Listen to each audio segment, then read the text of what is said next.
Praise the Lord. प्यारे अजीज़ों, परमेश्वर की पवित्र नाम की महिमा हो। एक बार फिर खुदावंद अपने पवित्र नाम के निमित्त हमारे जीवन में अपनी इच्छाओं को जाहिर करता है। उन इच्छाओं के साथ जो प्रेरित कलाम हमारे बीच में पाया जाता है इब्रानियों की पत्री उसके दूसरी अध्याय की पहली आयत में। इस कारण चाहिए कि हम उन बातों पर जो हमने सुनी है और भी मन लगाए, ऐसा ना हो कि बहकर उनसे दूर चले जाए। इब्रानी का लेखक हमें कुछ बातों को स्मरण करने के लिए कहता है। अगर हम स्मरण नहीं कहते हैं तो लिखा है कि ऐसा ना हो कि हम बहकर दूर की ओर चले जाए। तो जीवन की दो बहाव है, एक बहाव आगे की ओर बहता है और एक बहाव पीछे की ओर बहता है। इन दोनों बहाव को एक किरदार के अनुसार जब देखा जाए, ओरपा और रूत एक दो जीवन की दो बहाव के रूप में पाया जाता है। जब नवोमी कहती है कि मैं अपने देश अपने बेतलहम में वे वापस जाना चाहती हूँ, तब तुम दोनों अपने अपने देश में चले जाओ। तो वहां पर ओरपा उस बातों को सोचने के लिए लगी कि मेरी सास तो उचित कह रही है कि मैं उसके साथ जाके क्या करूंगी। ना मैं उनके लोगों को जानती हूँ, ना उनके परमेश्वर को जानती हूँ। ओरपा के पास आगे जाने के लिए एक भी रीजन नहीं था। इस वजह से लिखा है रूत उसकी पहली अध्याय की 15वीं आयत में, ओरपा अपने लोगों के पास लौट गई। वो एक पीछे की बहाव में बह गई। परंतु वहीं पर नवमी रूत से कहती है, देख तेरी बहन वापस लौट गई है, अब तू भी उसके संग अपने लोगों के बीच में चली जा।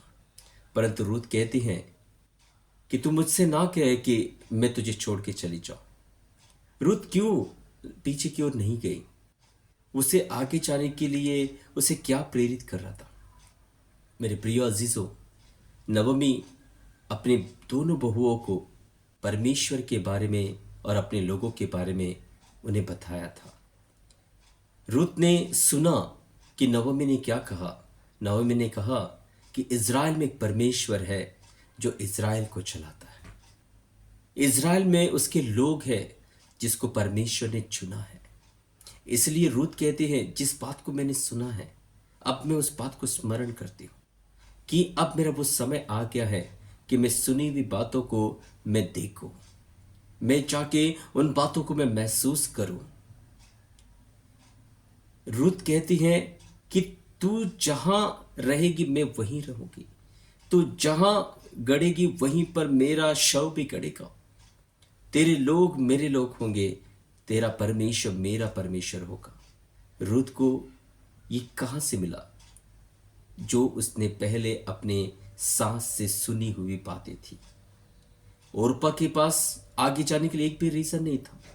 मेरे प्रिय अजीजों, वर्तमान के समय में हमें प्रभु में बने रहने के लिए, प्रार्थना में बने रहने के लिए, संगति में बने रहने के लिए, अपने बुलाहट में बने रहने के लिए अगर एक भी रीजन नहीं है तो पीछे जाने के लिए ओरपा के समान 1000 रीजन है। लेकिन आगे जाने के लिए रूत के समान अगर एक रीजन है, चाहे परिस्थिति अनुकूल हो या विपरीत में हो, कोई फर्क नहीं पड़ता।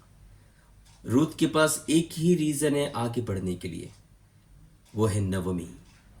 उसने कहा, तू जहां रहेगी मैं वहीं रहूंगा।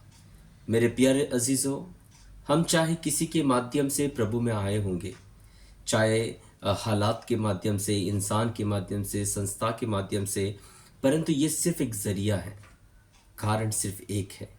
जैसे रूत के लिए एक ही रीजन है आगे बढ़ने के लिए, नवमी, उसी तरह से हमें भी आगे बढ़ने के लिए सिर्फ एकमात्र रीजन है, वह है प्रभु यीशु मसीह। उन्हीं बातों को इब्रानियों का पत्री का लेखक कहता है, जो बातें तुमने सुनी हैं उन्हीं बातों पर अधिक से अधिक मन लगाओ।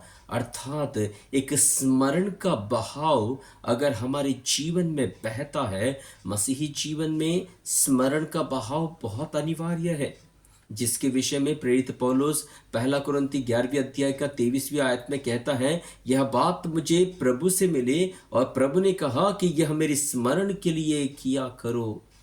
इसलिए मसीहत एक स्मरण का मसीहत होता है, और स्मरण किसी इंसान को नहीं, बीते हुए कल को नहीं, वरुण सिर्फ एक है, प्रभु यीशु मसीह। उस एक मसीह यीशु को हमें स्मरण करना है। जैसे हम प्रभु की मेज के आगे आते समय पासबान हमें उस बात को जिक्र करता है और हम सब उन बातों की ओर ध्यान देते हुए अपने पापों को स्मरण करते हैं, प्रभु के पवित्र बलिदान को स्मरण करते हैं। केवल एक स्मरण का बहाव ही है, और कौन सा स्मरण? केवल प्रभु में किए हुए कर्मों का स्मरण, प्रभु ने जो हमारे लिए किया है, प्रभु ने जो काल्वरी क्रूस पर हमारे जीवित रहने के लिए, परमेश्वर के साथ फिर मिल जाने के लिए जो किया है, उन बातों को छोड़ और कोई भी स्मरण का बहाव हमें स्वर्ग के उस नदी के, जो परमेश्वर के सिंहासन से निकलने वाले जल की धाराएं हैं, वो हमें उस नगर में पहुंचाता है जहां पर दोनों तरफ में फल पाए जाते हैं, दोनों तरफ में आशीष पाया जाता है। तो स्मरण का बहाव हमें परमेश्वर के नगर में पहुंचाता है। इसलिए भजनकार 46 में कहता है, चाहे पृथ्वी उलट जाए, पहाड़ ठल जाए, समुद्र का फेन उठे, तो भी मैं ना डरूंगा, क्योंकि एक नदी है जिसका बहाव परमेश्वर के नगर में पहुंचाता है। हमारे जीवन में बहुत सारे स्मरण हो गए, दुख पहुंचाने वाले स्मरण हो गए, आनंद पहुंचाने वाले स्मरण हो गए। वर्तमान की स्थितियों को हमें देखने की और सुनने की और स्मरण रखने की इच्छा भी नहीं होगी, तो भी हमें कई बातें स्मरण रहती हैं। लेकिन सारे बातों को भूलकर केवल एक ही बातों को स्मरण रखना है। क्या है? एक रीजन जो मुझे आगे ले जा सकता है, एक व्यक्ति जिसके आगमन के द्वारा मेरा पृथ्वी से प्रलयान हो सकता है, स्वर्ग की ओर मैं बढ़ सकता हूं। केवल वो एक मसीह यीशु को मुझे स्मरण करना है। उस मसीह यीशु ने क्या किया है, यह बात मुझे स्मरण करना है। मेरे प्रियो, जब आप इब्रानियों के पत्र उसके पहले अध्याय का उसके 3 आयत में पढ़ोगे, तो इस तरह से कई सारी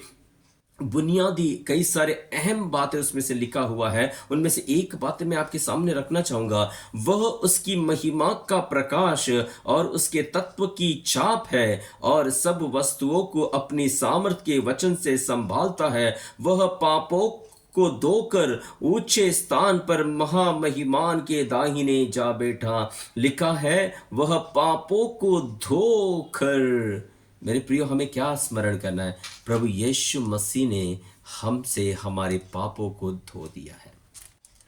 इस एक बात को हमेशा हमें स्मरण करना है। जैसे प्रभु यीशु मसीह ने किस प्रकार से हमारे पापों को हमसे धोया है। देखिएगा, प्रभु यीशु अपनी ही देह के द्वारा हमारे पापों को उसने क्या किया है? धोया है। इब्रानियों के पत्री कहता है कि प्रभु यीशु मसीह के विषय में लेकर, तूने मेरे लिए एक देह तैयार किया। परमेश्वर ने प्रभु यीशु मसीह के लिए एक देह तैयार किया, और उस देह को परमेश्वर ने इस पृथ्वी पर 33.5 साल रहने के लिए एक सीमाओं को बांधा, और उन सीमाओं में 30 साल तक व्यवस्था के अनुसार माता पिता के और समाज के अधीनता में रहकर कार्य किया। 30 साल के बाद परमेश्वर की सेवकाई के लिए परमेश्वर की इच्छा के अनुसार यूहन्ना बपतिस्मा दाता के द्वारा बपतिस्मा लेकर अपनी सेवकाई का आरंभ किया, और 40 दिन 40 रात निराहार रहकर परमेश्वर के सम्मुख में अपने शरीर पर जयवंत हुआ।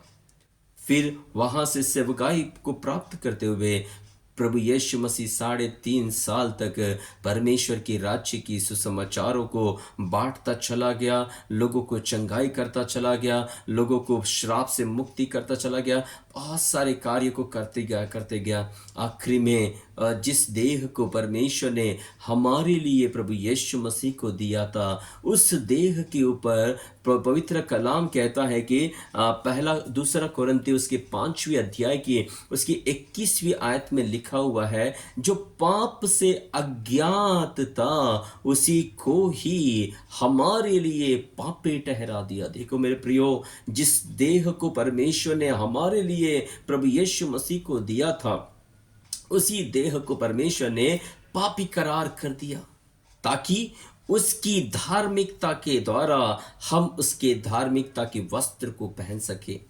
क्योंकि इजरायली लोग हर साल परमेश्वर के सम्मुख में मेमने को लेकर जाते हैं, लेकिन वो प्रथा बंद नहीं हुआ और ना ही कोई शुद्ध हो पाया, परंतु ज़रूरी था कि सबके लिए एक देह बलिदान किया जाए। परमेश्वर ने हम सबों के लिए एक ही बलिदान हमेशा के लिए करना चाहा और उसे करने के लिए प्रभु यीशु मसीह को ही एकमात्र पवित्र लहू को चुना, जिसके बलिदान के द्वारा हम सबों के पापों को मिटा सकता है। क्योंकि जब तक हमारे जीवन में पाप है, तब तक पाप की शक्ति हमारे अंदर काम करता रहेगा, पाप का दंड हमारे अंदर काम करता रहेगा, पाप की सानिध्य हमारे अंदर काम करता रहेगा। लेकिन जब एक बार हम प्रभु यीशु मसीह के ऊपर जब अपना विश्वास को रखते हैं कि हाँ मैं पापी था और प्रभु ने मेरे पाप को हर ले लिया, तो निश्चय हम अपने तमाम दो प्रकार की बातों से मुक्त हो जाएंगे, एक जन्म की पापों से और दूसरा कर्म की पापों से।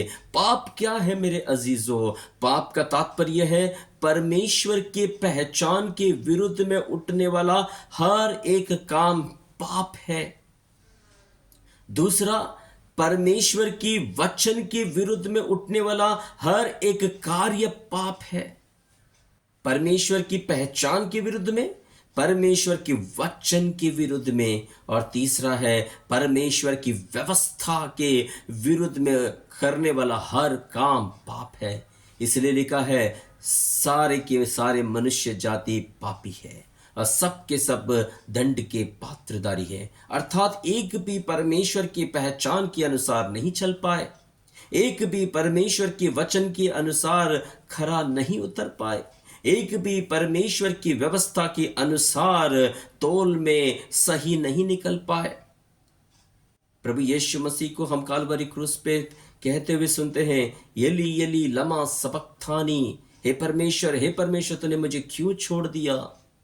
पिताजी कहता है कि दानियल की किताब में एक आवाज है, मने मने तकेल उपरशीन, मैंने इसके राज्य को तोला और ये हल्का पाया गया, इसलिए मैंने इसका राज्य छीन कर मादी और फारिसी को दे दिया। परमेश्वर कहता है कि मैंने मनुष्य जाति को मैंने तोला अपनी व्यवस्था में, परंतु एक भी उसमें खरा नहीं उतर पाए, सबके सब हल्के पाए गए। अगर ऐसा ही चलता रहा तो कौन स्वर्ग में रहेगा, कौन परमेश्वर की धार्मिकता का वारिस बनेगा।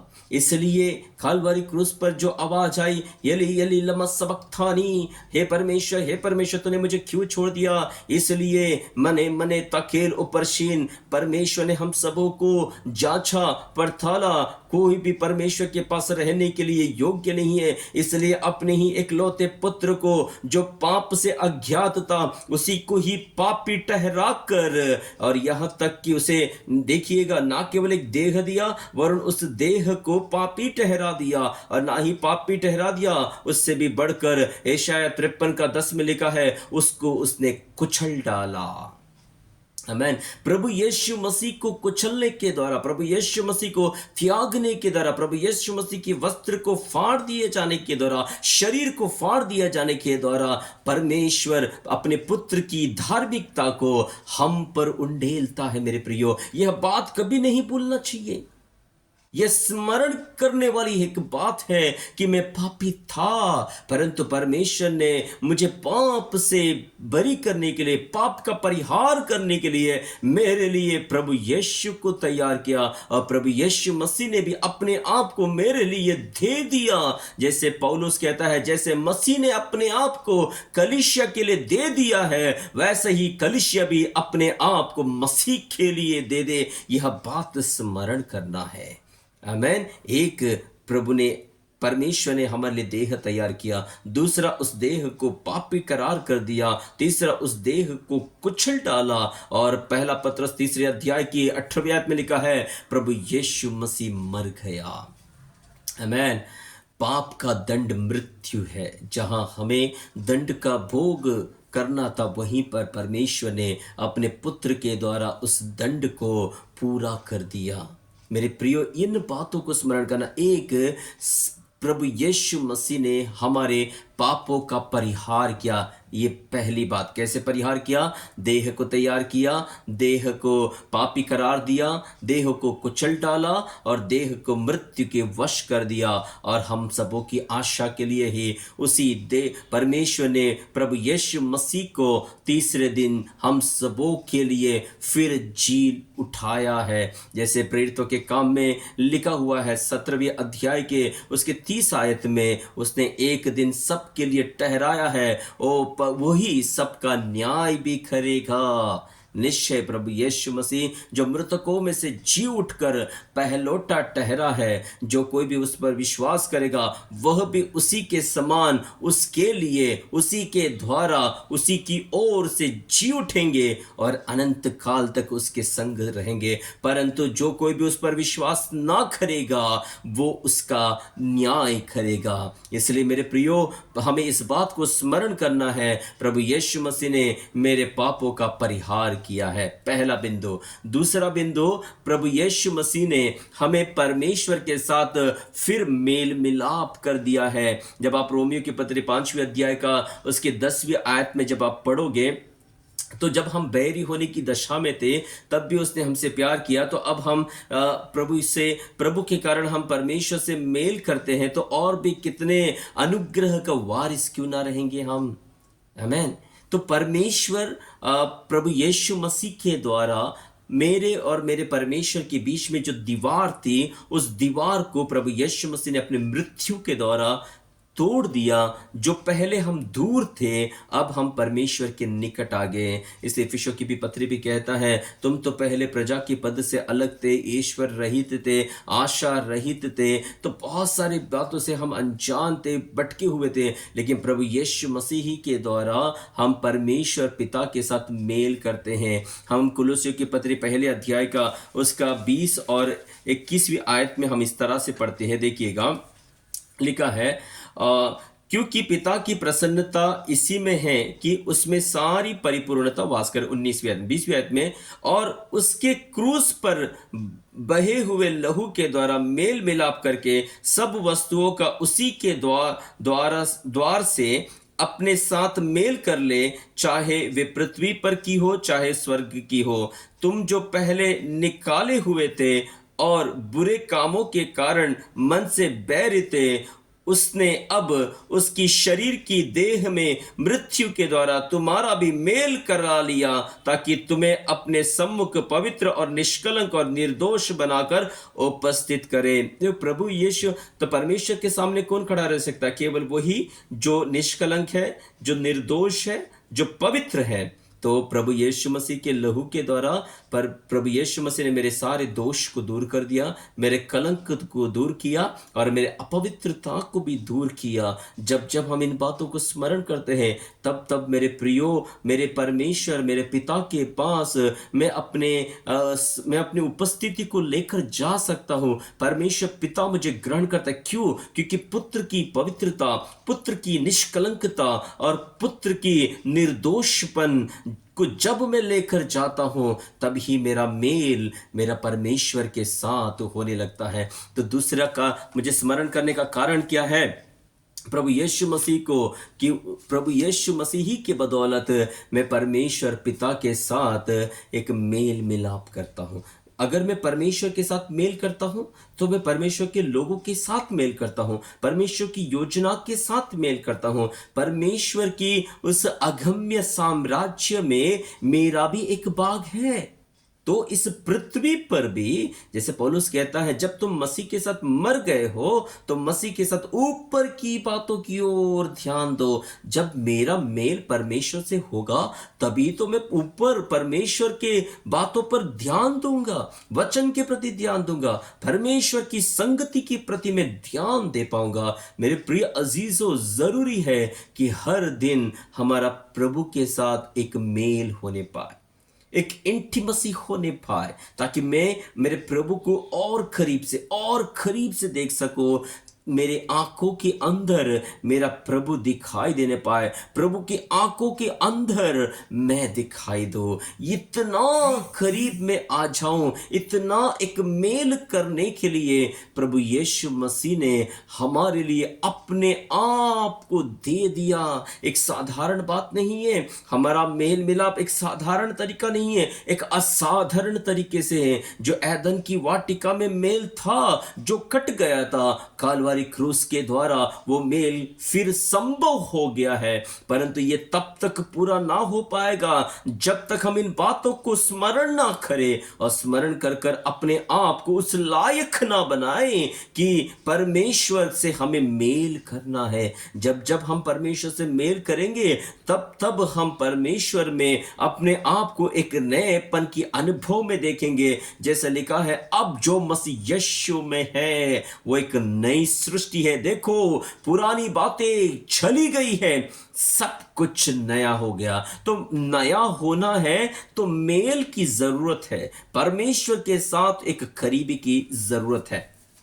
तीसरा, प्रभु यीशु मसीह ने अपने मृत्यु के द्वारा हमारे ऊपर लगे हुए सारे शापों का उसने परिहार किया। श्राप प्रभु यीशु मसीह ने मिटा दिया। गलातियों की पत्री उसके 3 अध्याय और उसके 13 आयत में जब हम पढ़ते हैं, गलातियों 3 का उसके 13वीं आयत में, मसीह ने जो हमारे लिए शापित बना, हमें मोल लेकर व्यवस्था के शाप से छुड़ाया, क्योंकि लिखा है, जो कोई काट पर लटकाया जाता है वो शापित है। हम परमेश्वर की व्यवस्था के भी गुनहगार थे, परमेश्वर के गुनहगार थे, हम श्रापित थे। जहां श्राप मंडराता है वहां कभी भी खुशियां नहीं रह सकती, वहां कभी भी आनंद नहीं रह सकता, वहां कभी भी इंसान सुख से चैन से न सो सकता है, न खा सकता है, न रह सकता है, न जी सकता है। हर बार उसके अंदर एक प्रकार की बेचैनी, एक डर, एक अंधकार हर समय मंडराते रहता है। जो श्राप से गुजर रहे हैं वे ही कई बातों को अनुभव महसूस करते हैं। मुझे सुनने वाले मेरे प्यारे अजीजों, प्रभु यीशु मसीह ने हमें सारे श्रापों से मुक्त कर दिया है। हमें दर बदर भटकने की जरूरत नहीं है।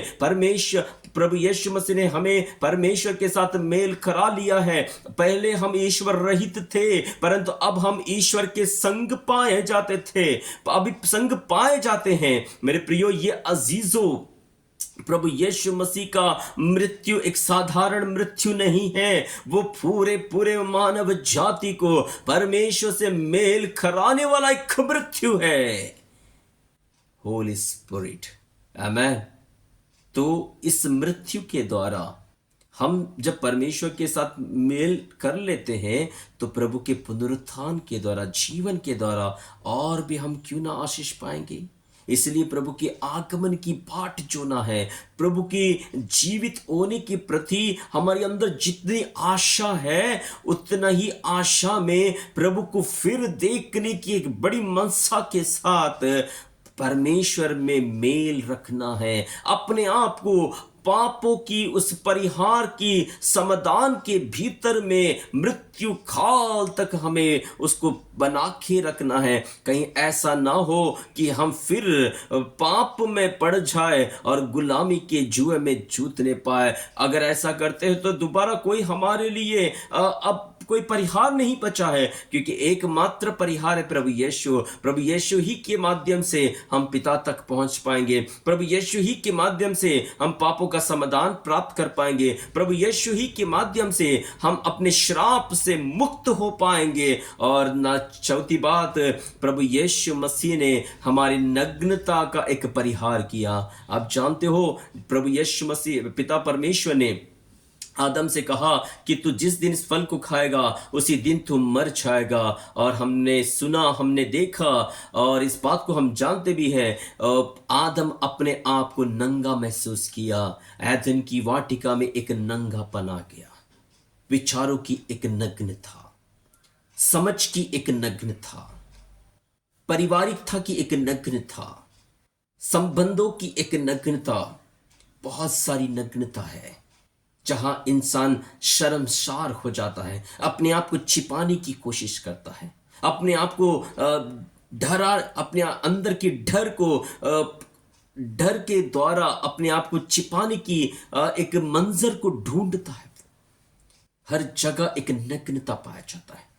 प्रभु यीशु मसीह को भी कालवरी क्रूस पर चढ़ने से पहले प्रभु यीशु मसीह के वस्त्र को फाड़ दिया गया, केवल नग्नता छिपाने के लिए। उतने का वस्त्र को छोड़कर बाकी पूरी तरह से उसके शरीर से सारा वस्त्र को निकाल दिया। क्यों? क्योंकि एदन की वाटिका में एक व्यक्ति जो पहला आदम था अपने पापों के कारण नंगा हो गया था। उस नंगेपन को दूर करने के लिए परमेश्वर ने जो देह तैयार किया, उस देह को भी वो पूरे पृथ्वी के नीचे, आकाश के नीचे, पृथ्वी के ऊपर लोगों के बीच में उसे नग्नता का अनुभव दे दिया, ताकि उसके उतारे हुए वस्त्र को हम पहन सके, ताकि हम अपनी नग्नता को, विचारों की नग्नता को, शरीर की नग्नता को, संबंधों की नग्नता को, सामाजिकता की नग्नता को हम छिपा सके। हमें छिपने की जरूरत नहीं है। अब हम नग्नता की अनुभव में नहीं, परमेश्वर प्रभु यीशु के वस्त्र को हम पर उड़ेल दिया है, उसके वस्त्र से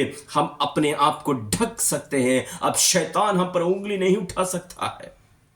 मेरे प्यारे अजीजों, इस बात को हमें स्मरण करना है। हम नग्नता के अनुभव में थे, परंतु प्रभु यीशु मसीह की कालवारी क्रूस की बदौलत उसके वस्त्र को जो उतारा गया है, उस वस्त्र से परमेश्वर ने मेरे नग्नता को ढाक दिया है।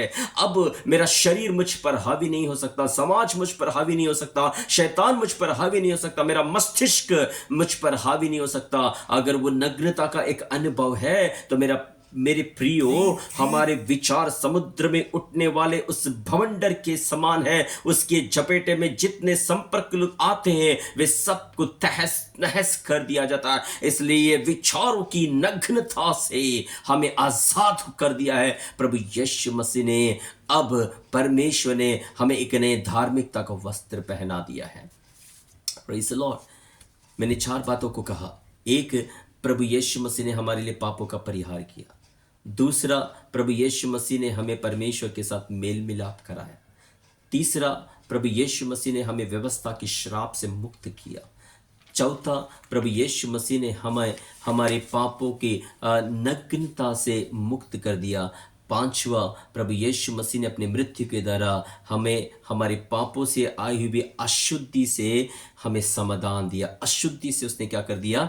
मुक्त कर दिया। अशुद्धि से मुक्त कर दिया। रोमियो की पत्री पहले अध्याय उसके 24वीं आयत, 26वीं आयत और 28वीं आयत। अशुद्धि हमारे विचारों के अंदर, इसलिए रोमियो की पत्री पहले अध्याय का उसके 24वीं आयत में हम इस तरह से पढ़ते हैं, देखिएगा, रोमियो की पत्री पहला अध्याय उसका 24। इस कारण परमेश्वर ने उन्हें उनके मन की अभिलाषा के अनुसार अशुद्धता के लिए छोड़ दिया कि वे आपस में अपने शरीर का अनादर करें। 26वीं आयत में, इसलिए परमेश्वर ने उन्हें नीच कामनाओं के वश में छोड़ दिया, यहाँ तक कि उनकी स्त्रियों ने भी स्वाभाविक व्यवहार को उससे जो स्वभाव के विरुद्ध में है बदल डाला था। मेरे प्रियो, ऐसी बहुत सारी बातें हैं। 28वीं आयत में, जब उन्होंने परमेश्वर को पहचानना ना चाहा तो परमेश्वर ने भी उन्हें उनके निकम्मे मन पर छोड़ दिया कि वे अनुचित काम करें। जब हमारा मन अशुद्ध हो गया है, उस अशुद्ध मन में हमने सबसे पहले परमेश्वर की पहचान को बदल दिया, हमने अपने स्वाभाविक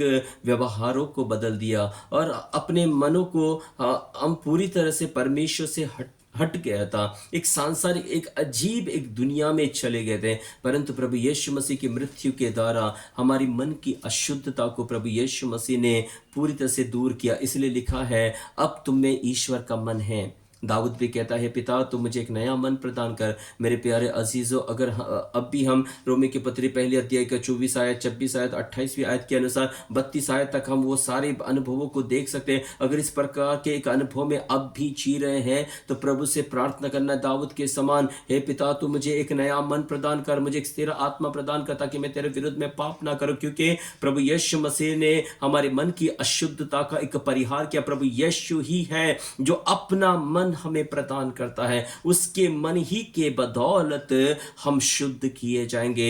यदि हम ईश्वर के मन रखते हैं तो हम शुद्ध है परमेश्वर की दृष्टि में। हमारे विचार शुद्ध है, हमारा व्यवहार शुद्ध है, हमारा संबंध शुद्ध है, हमारा क्रियाएं शुद्ध हैं, हम परमेश्वर को पहचान पा रहे हैं, हमारे अंदर परमेश्वर को पहचानने की गुणतत्व को परमेश्वर ने खोल दिया, हमारी मन की आंखें खोल दी। जैसे पौलुस इफिसियों की पत्री के लिए प्रार्थना करता है, इफिसियों के लिए प्रार्थना करता है कि हे परमेश्वर, तू इनकी मन की आंखें खोल ताकि अपनी बुलाहट को और परमेश्वर की ज्ञान को समझ सके।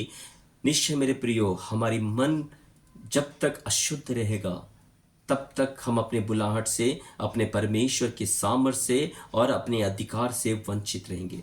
लेकिन जब हमारा मन शुद्ध हो जाता है, हमारा मन खुल जाता है परमेश्वर के लिए, अपने बुलाहट के लिए, परमेश्वर के अधिकार को, परमेश्वर की सामर्थ्य को पहचानने के लिए मेरे प्रियो। और चटवा है, पापों के कारण आया हुआ गुलामी को पर प्रभु यीशु मसीह ने क्या कर दिया? दूर कर दिया। जैसे गलातियों के पत्र 5वें अध्याय की पहली आयत में लिखा है, परमेश्वर ने तुम्हें स्वतंत्रता के लिए स्वतंत्र किया गया है, इसलिए फिर अब तुम गुलामी के जुए में ना जूझो। रोमियो के पत्र 6वें अध्याय के 19 और 20 आयत में लिखा, मैं तुम्हारी शारीरिक दशा के कारण मैं तुमसे कहता हूं, जैसे तुमने अपने अंगों को पहले अधर्म के कामों के कारण अशुद्धता के लिए तुमने सौंपा था पाप के हाथों में, अब वैसा ही अपने अंगों को अब धर्म के हथियार बनने के लिए परमेश्वर के हाथों में सौंपा। हमने कई बार अपने ही विचारों के कारण, जाने अनजाने में, ऐसी बहुत सारी गंदगी, बहुत सारी गलतियां अपने शरीर के द्वारा हम परमेश्वर की पहचान के विरुद्ध में, इंसानियत के पहचान के विरुद्ध में, स्वयं के नजरों में कई बार गिर गए। इसलिए शैतान कई बार हम पर हावी होने की कोशिश करता है, हमें गिल्ट फील कराने की कोशिश करता है। लेकिन प्रभु यीशु मसीह ने हमें तमाम प्रकार की गिल्ट से, तमाम प्रकार की गुलामी के बंधन से हमें आजाद कर दिया। जिस तरीके से परमेश्वर ने मूसा के द्वारा इजराइलियों को 400 साल की गुलामी से छुटकारा दिलाते हुए बाहर लेकर, एक बड़ी छुटकारा लेकर बाहर आया कि वे परमेश्वर के सिय्योन पर्वत के सामने जाकर अपने आप को प्रकट करे, आराधना करने के लिए। निश्चय मेरे प्रियो, यदि आज हम अपनी तमाम प्रकार की गुलामी से हम आजाद हो चुके हैं, तो कौन है जो हम मुझे मसीह के प्रेम से अलग कर सकता है? क्या अकाल, क्या भूखाई, क्या नंगाई, क्या परिस्थिति, कौन है जो मुझे, मेरे प्रभु से मुझे अलग कर सकता है? बिल्कुल नहीं। मैं गुलाम नहीं हूं किसी का, मैं आजाद हूं। मेरा मन आजाद है, मेरा शरीर आजाद है, मेरा विचार आजाद है, मेरी आत्मा आजाद है परमेश्वर के साथ मेल करने के लिए, परमेश्वर के साथ एक इंटीमेसी होने के लिए, प्रभु की उस तुरही की आवाज को सुनने के लिए मेरे कान आजाद है। क्या कोई बंधन है आपके अंदर? अगर बंधन है तो अपने आप को नतमस्तक करते हुए प्रभु यीशु के सामने आए, क्योंकि प्रभु यीशु मसीह ने गुलामी का परिहार दे दिया है, समाधान कर दिया है। अब कोई भी आत्मा वो बंधन में नहीं है। अब जो मसीह यीशु में है वो एक नई सृष्टि है। Praise the Lord. कितने लोग इस बात को यकीन करते हैं कि हाँ, मैं प्रभु यीशु मसीह में आजाद हूं? आमीन। अगर उस आजादी को महसूस करते हो तो प्रभु को धन्यवाद करो। आमीन। यदि वही आज़ादी अब तक अगर किसी को परिवार के अंदर या समाज के अंदर या पड़ोसी के अंदर मिला नहीं है, तो उनके लिए भी प्रार्थना करो, प्रभु जो आज़ादी आपने मुझे दिया है, मेरे विचारों में दिया है, मेरे पारिवारिकता में, मेरे जीवन में दिया है, वही आज़ादी मेरे भाई बंधुओं में भी प्रवेश करने पाए, ताकि वे भी मेरे ही समान परमेश्वर में आज़ादी के साथ परमेश्वर के चरणों में आ सके। मेरे प्रियो, हमारा विचार एक पौधे के समान होना चाहिए जो ज़मीन में गिरकर मर जाता है, और मरने के तीसरे दिन बाद उसका पेड़ जब फूटता है तो एक नया पौधा वहाँ से निकल कर आता है, और धीरे धीरे जैसे जैसे वो ऊपर की ओर बढ़ता है, वो वैसे ही उससे भी बढ़कर वो नीचे चला जाता है। जड़ जब मजबूत हो जाता है, जड़ के माध्यम से ढाली अपने आप को हष्ट पुष्ट मानता है। जब हम मसीह में पूरी तरह से जड़ पकड़े, जैसे कुलुस्सियों की पत्री 2 अध्याय के 6, 7, 8 में लिखा हुआ है, जैसे तुमने मसीह यीशु को प्रभु जानकर ग्रहण किया है, वैसे ही उसमें तुम चलते रहो, वैसे ही तुम उसमें जड़ पकड़ते रहो, वैसे ही तुम उसमें बढ़ते रहो, और वैसे ही तुम उसमें विश्वास का फल लाते ही रहो। तुम दृढ़ रहो। निश्चय मेरे प्रियो, जब तक हम मसीह में जड़ नहीं पकड़ेंगे तब तक हमारी आज़ादी के अनुभव में नहीं रह पाएंगे। लेकिन जब हम आज मसीह में जड़ पकड़ लेते हैं, तब मृत्यु भी हमें प्रभु के पास जाने से हमें रोक नहीं सकता। पौलुस कहता है, मैं अपने प्राण को कुछ नहीं समझता कि मैं उसको पकड़ के रखूं। जीना मसीह, मरना मेरे लाभ है, क्योंकि पता है कि उसने अपने जान को, अपने जड़ को प्रभु यीशु मसीह में फिट कर लिया है। आमेन। वो मसीह में पनप रहा है। मसीह जिंदा है तो मैं जिंदा हूं। आमेन। मसीह मृत्यु को मसीह जी उठा तो मैं भी मृत्यु को मसीह जी उठूंगा। मसीह ने हर बात पर जय पाया है, मैं मसीह में हर बात में जय पा लूंगा। आमेन। मेरी कुवत नहीं है परंतु मेरे खुदा की कुवत है। मुझ में कुछ नहीं है परंतु प्रभु में मैं बहुत कुछ हूं। जो मुझे शक्ति देता है मैं उसमें सब कुछ कर सकता हूं, क्योंकि मेरा वजूद है वो, मेरा चट्टान है वो, मेरा ढाल है वो, मेरा फल है वो। आमेन। वो मेरा सब कुछ है, वो मेरा स्वामी है, मेरा परमेश्वर है, वो मेरा परमेश्वर है। कितने लोग गर्व के साथ कह सकते हो यीशु मसीह मेरा परमेश्वर है, वो मेरा प्रभु है। आमेन। मुझे कुछ गति कतई ना होगी। आमेन। सातवीं बात, आखिरी बात बोल के मैं समाप्त करना चाहूंगा। प्रभु यीशु मसीह ने यशायाह 53 के 4 और 6 के अनुसार हमें भटकने से आजाद कर दिया है। तमाम प्रकार की रोग की बंधनों से हमें आजाद कर दिया। लिखा है हर कोई अपनी अपनी चाल चलते हुए भटक गए। मेरे प्रियो, अब वो भटकने का समय बंद हो गया है। अब हमें यहाँ वहाँ अपने उद्धार के लिए, छुटकारे के लिए, मोक्ष के लिए भटकने की जरूरत नहीं है। अपनी मन्नतों को पूरा करने के लिए भटकने की जरूरत नहीं है। प्रभु यीशु मसीह में ये सारा भटकना बंद हो गया है। प्रभु यीशु मसीह ने हमें एक स्थिर चट्टान पर खड़ा कर दिया है। स्वर्ग की उस महान साम्राज्य के लिए उसने हमें एक रास्ता दिखा दिया। जीवन का मार्ग प्रभु यीशु है। आमीन। मार्ग, सत्य और जीवन प्रभु है। उसने मुझे भटकने से बंद कर दिया है। यहां वहां ताकने के लिए मना किया है, मत ताक। तू समुद्र में होकर जाएगा, जल तुझे रोक ना पाएगा। आमीन। आग से होकर जाएगा, आग तुझे जला ना पाएगा। सदरक मेशक ओबेदनोगो के समान परमेश्वर का आग जहां जहां जहां जहां गिरा है वहां वहां परमेश्वर ने अशुद्धता को नाश किया है और शुद्धता को परमेश्वर ने उभर के ला। जो आग परमेश्वर से लगता है वो आग मनुष्य को परमेश्वर तक पहुंचाता है। आप जानते हो एरोप्लेन को उड़ने के लिए 2 पंख हैं, लेकिन रॉकेट को उड़ने के लिए पंख नहीं है। रॉकेट को नीचे से आग लगाना पड़ता है। जैसे ही नीचे आग लगते है वो इतने सुई करके इतनी ऊंचाई चला जाता है, जब तक वो अपनी मंजिल पर तक नहीं पहुंचता है तब तक उसमें आग जलती रहता है। ईश्वर ने हमारे अंदर एक आग लगा के रखा है। वो आग पेंतिकोस्त के समय पर उतरा हुआ परिशुद्ध आत्मा है, जिस आत्मा के द्वारा वो हमें परमेश्वर तक पहुंचाता है और इस पृथ्वी पर कभी हमें भटकने नहीं देता है, रोग में पड़े रहने नहीं देगा, हमारा हड्डी कभी सड़ने नहीं देगा। ये परमेश्वर का वायदा है मेरे प्रियो आपके लिए। यदि आप विश्वास करते तो परमेश्वर को धन्यवाद करो कि खुदा ने मेरे अंदर परमेश्वर का एक आग लगाया है जो मुझे सीधा परमेश्वर के पास पहुंचाता है। आमीन। यहां वहां भटकने के लिए रॉकेट हमेशा सीधा ऊपर जाए। हम वो रॉकेट है मेरे प्रिय। कितने लोग विश्वास करते हैं खुदा ने मेरे अंदर एक आग रखा है।